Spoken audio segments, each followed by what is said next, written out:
Shalom Ouvracha les filles, je suis très heureuse de vous retrouver, j'espère que vous allez toutes bien. Et nous allons parler de la paracha Vayeler, qui évoque la passation du pouvoir de Moshe à son successeur Yehoshua bin Nun. On nous relate donc dans cette paracha les événements qui ont eu lieu le dernier jour de la vie de Moshe. Là, il nous dit donc, Moshe dit au peuple, je suis âgé aujourd'hui de 120 ans et je ne pourrai plus sortir et venir. Alors, Moshe va transférer donc le leadership à Yehoshua ben Nun et il conclut également l'écriture du rouleau de la Torah qu'il confiera donc, il confiera la garde aux Lévites.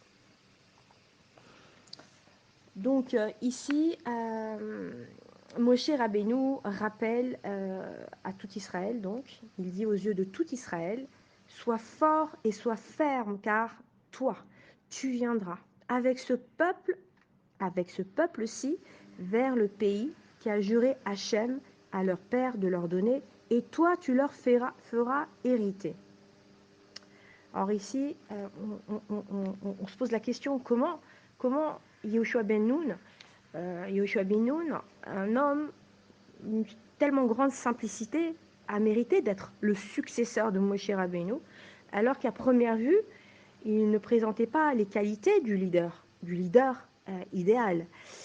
Eh bien, il faut savoir que c'était un homme d'une très grande modestie.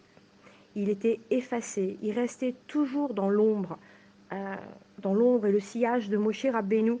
Et par conséquent, il avait de très bonnes midotes également.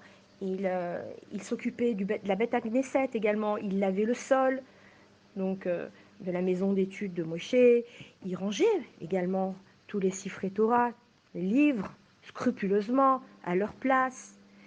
Et il ne perdait pas de temps dans son étude. Et il donnait ainsi envie au maximum d'étudier dans les meilleures conditions.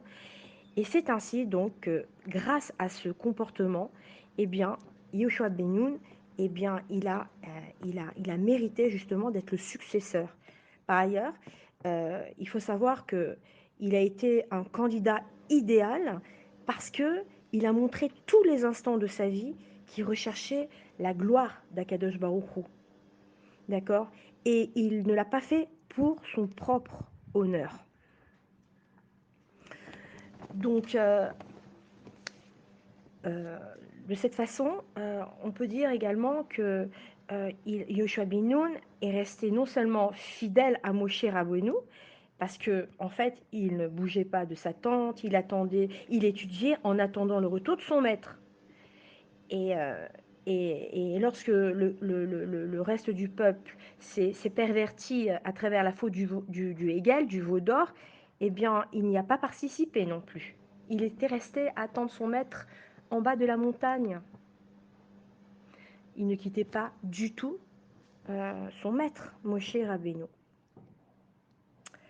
Et en fait, il y a une Mishnah au nom de Rashi qui nous rapporte que Yehoshua ben Nun a hérité de Moshe Rabbeinu eh bien, les prérogatives de la direction du peuple parce que Shomer Teena Yochal Peria, celui qui garde le figuier en mangera les fruits.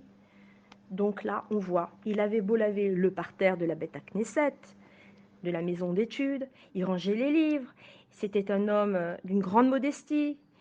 C'est vrai qu'il était effacé, mais c'est pas pour cela que c'était un homme qui recherchait les honneurs et qui faisait ça pour les honneurs. Non, il le faisait l'ishma, l'ishem shamaim.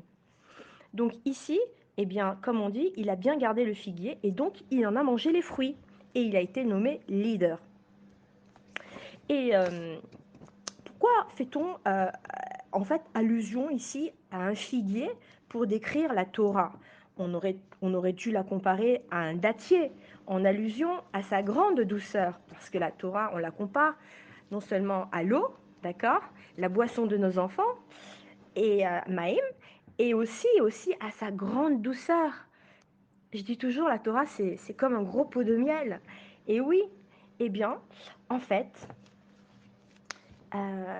il faut savoir que le figuier génère une caractéristique qui est semblable à la Torah.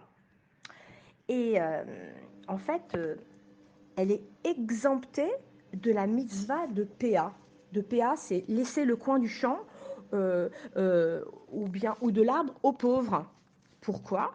Du fait que sa récolte ne s'effectue pas en une fois ou, ou en un temps restreint, mais chaque jour, pendant une très longue période. Eh bien, il y a des nouveaux prix fruits qui sont prêts à la consommation. En fait, il y en a tout le temps. Et c'est pour cette raison, donc, à l'inverse des autres arbres, des autres récoltes, qu'il faut garder qu'une seule période avec une clôture.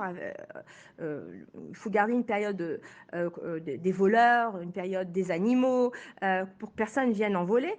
C'est-à-dire, en fait, que ici, eh bien, le temps où les fruits sont mûrs, eh bien, le figuier, lui, nécessite une garde perpétuelle. C'est pour ça qu'on peut comparer le figuier justement à la Torah. Donc il en va de même pour la Torah. Il ne suffit pas de garder de temps en temps la Torah. Il ne suffit pas de l'étudier une fois quand on en a envie, mais il faut l'étudier de façon régulière. Et pas seulement une fois par semaine, mais tous les jours. D'accord? Mais il convient également de s'investir pour que tous les jours, il suffit de s'investir de façon, en fait, il suffit de s'investir dans la Torah tous les jours, et bien, tous les jours de notre vie. Pourquoi? Eh bien, pour ne pas la perdre, pour ne pas l'oublier, et surtout pour ne pas que le Yetzer Hara, eh bien, nous la vole. Parce que lui, le Yetzer Hara, eh bien, il est aux aguets et il est bien content de pouvoir nous empêcher de l'étudier. Il est toujours là à nous donner des occupations, et futiles d'ailleurs. Et donc, c'est pour cette raison qu'il faut avoir un CEDER chaque jour, même étudier peu, mais de façon régulière. Alors voilà. Et j'espère que nous aussi, nous aurons le mérite d'être les meilleurs gardiens de ce Etz Chaim, de cet arbre de vie majestueux qui est la Torah, et que nous bénéficierons ainsi de toutes ces brachot, ces bénédictions, de ces merveilleux fruits, Bezrat Hashem, et je souhaite Shana Tova ou Metuka, un Shabbat Teshuvah, un Shabbat Gadol, merveilleux, et je vous dis à la semaine prochaine, Bezrat Hashem. J'espère vraiment, vraiment, vraiment que nous vivrons Mashiach le plus rapidement possible, comme Hachem l'aura décidé, et soyons prêts. Shabbat Shalom les filles.